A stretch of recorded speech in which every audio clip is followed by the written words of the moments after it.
Hey everyone.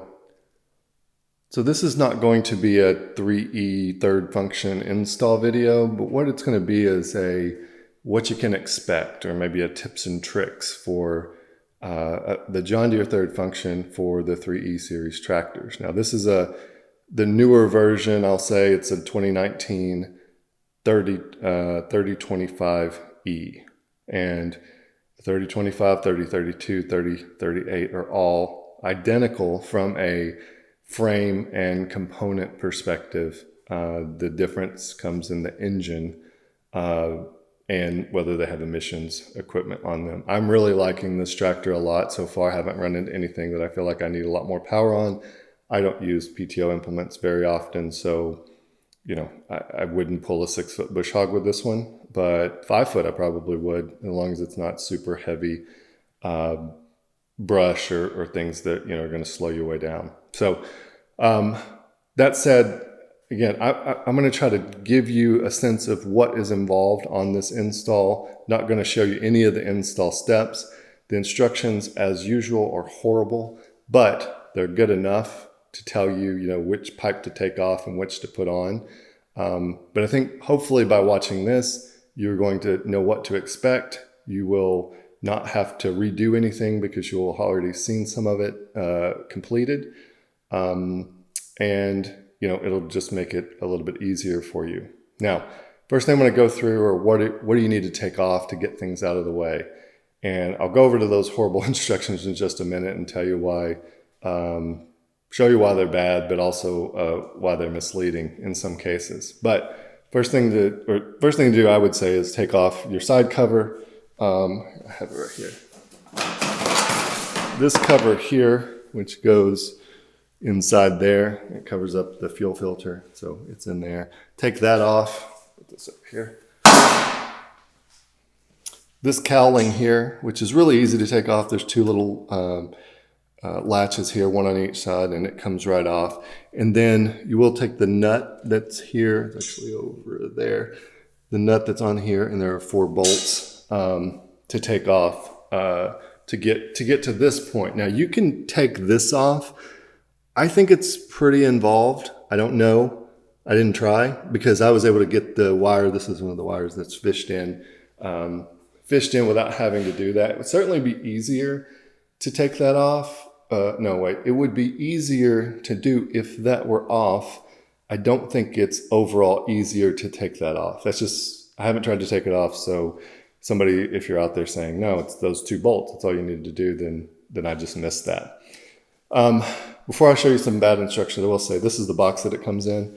If you end up buying this from Green Parts Store, you would get free shipping, but I was not able to find this on Green Parts Store. I don't know if it's because maybe the shipping is pretty substantial or they just don't have any in stock, but I got this from my local John Deere dealer and I didn't have to pay freight since they got it on their stock truck.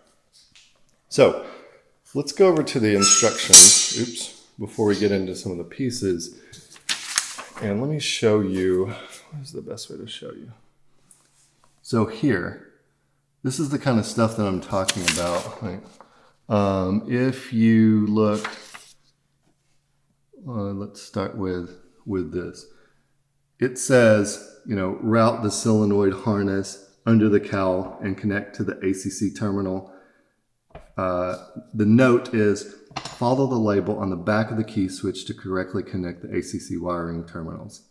Okay, well, it shows B here as being key switch ACC terminal, and then it shows B here, which, again, that's an okay instruction. And when I look down to the key terminal, I see the B that was on the side, so this B here, but it really doesn't tell me, it just points to the back of it. And by the way, when it's pointing to the back of it, it doesn't have this little black thing on there. And maybe that's supposed to be something that I'm going to figure out, but I didn't know that. And then it said, look for the rear and, instructions on the rear. When I looked at the rear, nothing said anything. And I was like, I don't know which one. And if you look, I'm not going to pull this apart, but there's a bunch of holes and some have terminals and some of them don't. But if you take this and you pull this black part off, this unplugs, and then you can see one terminal saying ACC and you'll know which one to plug it into. It turns out it's the one that's just to the right of the two bottom ones, which are the battery terminal. So pull, the trick on this one is pull this piece off and you'll see where to connect one of these wires, and then the other one connects up by the key on the neck here. So that's one thing that was hard for me to, not hard for me, but it took me more time than maybe they would suggest in the instructions. By the way, let's see, does it say it on here? Oh yeah, for a clear view, cowl and other components are not shown. Not even not removed, just not shown. So when you see this picture, that clearly looks different than this picture because this bottom cowl's not here. And all these pieces that I'm confident are gonna be hard to get off, they don't show those. So you're not looking at the same picture, and it takes a little bit to figure some things out. So that's one. The other one here is, they're showing you how to wrap the wiring harness. And in this case, and it also says, I think, for clear view, oil lines and loader hoses not shown. When you go here, you can see that's the box. Let me see if I can get it here. That's the box. Loader lines not shown, of course, in their version. So it looks all nice and clean and looped up.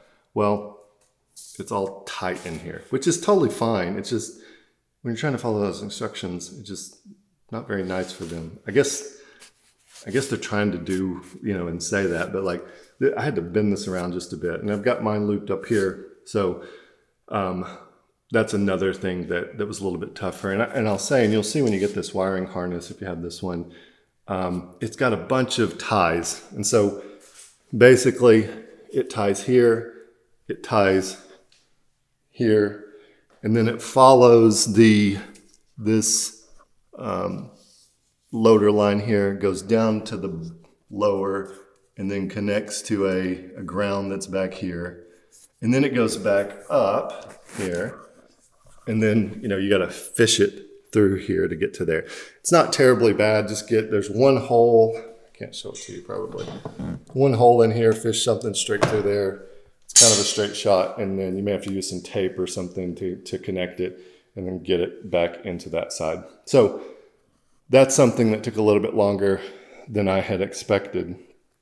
The other thing I'll say is if you have the non-self leveling loader, you put these, and it shows this in the instructions, but when the instructions are accounting for two different kits, let me show you this. You'll notice the top here, focus, BXX 10240, which is what I have, and a BXX 10457.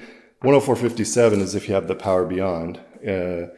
I'll point out the small difference in that, but you have the 102.457 is different, but also both of those account for the non-self-leveling and the self-leveling loader. The difference here is non-self-leveling, you just go straight in. If you have the self-leveling, what actually happens is they have the lines come up here and they have a 90. And so you take this fitting, which is provided, and you connect each one of them, and the hoses connect up from the bottom. So these four fittings, if you have the non-self-leveling, just put those in your toolbox. If you have the self-leveling, you will use those. So other things,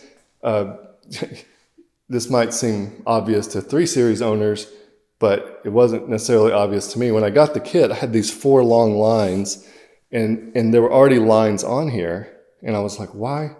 What are all these lines? I had 6 lines total. I had 4 lines here, and then the 2 lines that are here. And they didn't have quick connects on them because this loader doesn't have a quick connect. It's not a quick park loader. So I was kind of wondering where they would go. They're replacement hoses for the existing ones because you need to have a little bit of extra space. The other ones kind of come up here very tight. And because of that, this SCV goes in this place, and that's really why they'll let you loop it around. So there's that. Last thing I'll mention, and again, I'll try to keep this relatively short, is the kit that I have, is that too bright? Is the, what was it say? You get it here. 10240. It comes with this line. You'll replace this line, it goes up, and it looks very much like this line except this is the pressure line from the hydraulics, and it has to connect slightly differently because you have to tee into it, because now you're going to use this pressure line to supply both the loader SCV and the new third function SCV. If, though, you get the other kit, the difference is this line will be different because it'll come up and terminate, because you'll have to tee off of this, because the same pressure line goes backwards to the Power Beyond. So that's the only real difference in the kits. If you go to order one and you don't have the Power Beyond, then you want 10240. If you have the Power Beyond, you want 10457. If you get the Power Beyond later, you can buy this single tube, and that is the only difference in the kit. Let's see here. What else have I not talked about? I think that's it. One thing that I'll recommend, because I've done this on my 1 series as well, if you have, let me show you. Here's what I used. If you have some, this is what do they call the thing? The Cclip, I think, retainer clip. It looks like, oh, this loader doesn't have one. Anyway, this is what I used, whatever we call these. I stuck this in, opened it up. There is a connector here. This connector has to go, which is quite a large connector, has to go through this hole. If you want to do it this way, the way they recommend is you go down and you go beside it and you go underneath. This looks cleaner to me. I may or may not put some additional holders on this and zip ties, but I like that look, and obviously can do it. This boot's tough enough, unless you have a really old one. I haven't even put this on all the way on yet, that potentially might rip. Then maybe you don't want to do it in that case. But if you've got one that's in decent shape, I would say go ahead and do that. You know what would work really well? I don't know if anybody has those things you use to make a calf into a steer that has 4 of those. That would work perfect. I don't have any of those. Haven't used them in a long time. Let's see. Other points to make. Oh, while I'm talking to you, I'm just going to talk a little bit about hydraulics here. If you saw the video for the 2R series where I checked the pressure, right here you have much easier access to the pressure relief valve on the 3E series. That's the pressure relief valve. If you're interested, get you a pressure gauge. Now the problem with the 3E series is if you have a pressure gauge, you don't have a way to quick connect it, so you have to connect it in here more manually. But that said, I found something, I don't know what it is, and maybe that's what this is for. I don't know if, I looked in the manual and I didn't find it. There's a quick connect right here. And this seems to tee into something that comes back from, oh, actually I do know what this is. This comes off the implement pump. This is probably this is in front of the pressure relief valve, so you really can't check pressure, but it's probably, I don't know what this is for. But this line here comes directly off the pump. So if you put the Hydros Plus 2R3E solution, this is the line that will connect into the backside of the pump.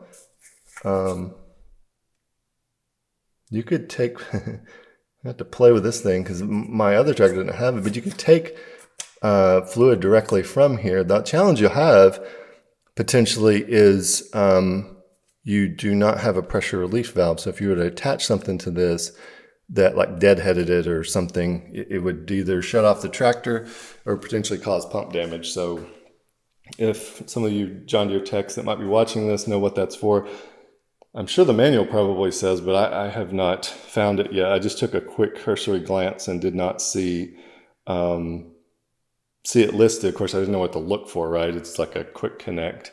I looked for port and quick connect. I didn't find either one. So I will probably do a video on this SCV. I actually happen to have another one, and talk about open center hydraulics. But I want to keep this one as short as possible, and I'm already close to 15 minutes, so I'm going to wrap this one up. Hope this is helpful. If you have questions on this particular setup, put them in the comments. I'll be happy to answer them. I'm not the best at doing everything exactly right, and I'll give you an example. Not exactly right, but exactly complete. They did give colored bands for these that are intended to go on here, and I did not put them on here because that would take time. One other thing, and I don't know if this is really the answer, but notice this loop is longer, and somebody probably knows the answer to this, and I just didn't catch it. From what I could see in the instructions, the one you were supposed to put it on is the bottom one here, and this may apply more to the MSL loader, but one of these lines is longer than the other three. I found that peculiar, but again, it might have something to do with the MSL loader and not necessarily to do with this particular model. All right, hope that's helpful. Questions, comments, leave them below. Thanks for watching.